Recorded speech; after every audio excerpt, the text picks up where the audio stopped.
everyone, and thank you for joining me for day 11 in my Christmas card series.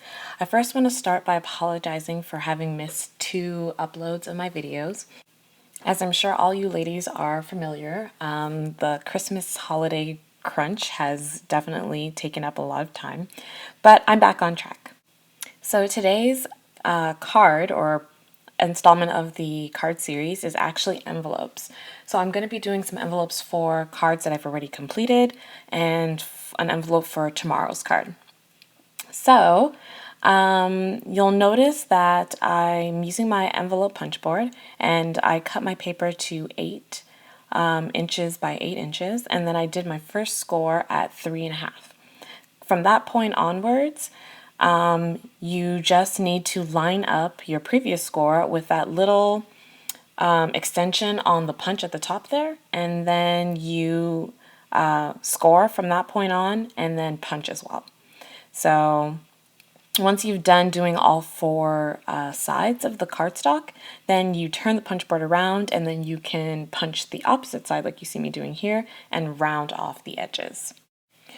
So for the first envelope, I'm using some green painter's tape to mask off the center where I'm going to be writing my to from or my address when I mail this.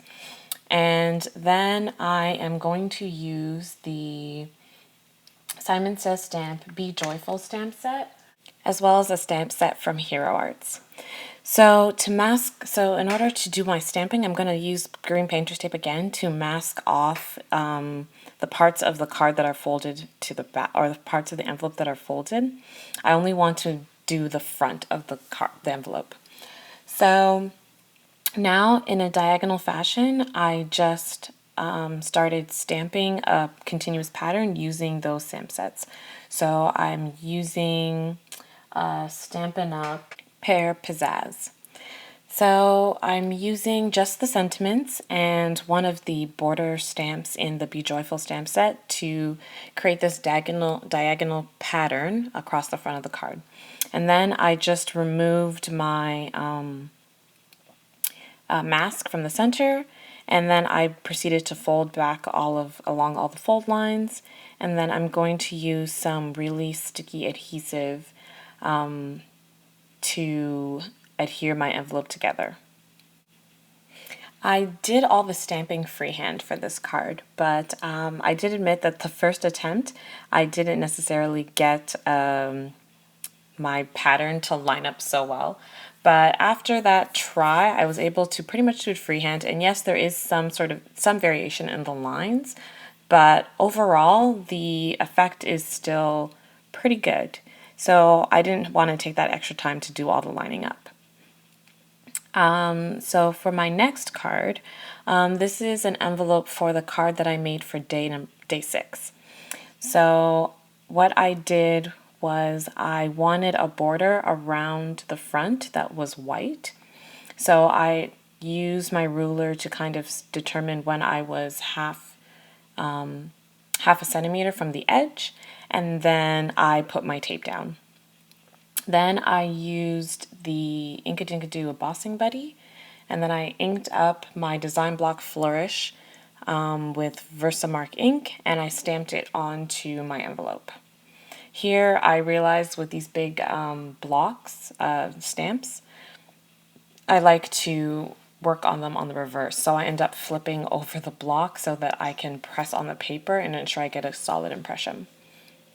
Now I'm using Martha Stewart Gold Embossing Powder to emboss my image.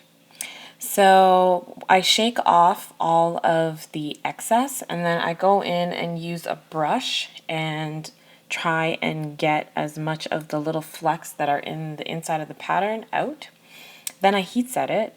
Then I used my embossing pen, which is very similar to the Versamark marker, and I just used it to fill in some of the gaps that were in the design. Then I added a little bit more embossing powder, which I don't show in the video here, and then I heat set the new embossing powder to complete the image.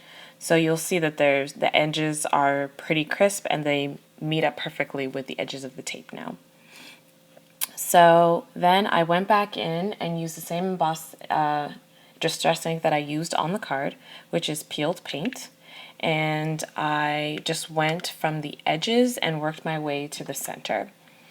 Then I went back over it again with a little bit of pumice stone, which was also used in the Day 6 card. Now I'm just peeling back my masking tape to reveal the center where my sentiment or my address can go, and then I'm folding back the card, and similarly I'm going to use that strong red adhesive. I can't remember who makes it at this point. I've thrown away the package.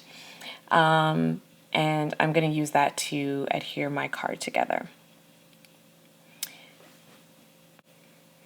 Looking back, I think I would have wanted to completely put distress ink and emboss over the entire front. However, my stamp is actually limited in terms of being able to reach the entire front side of the card. So this was another option to get the same effect without having a stamp that was big enough to completely cover the front of the card.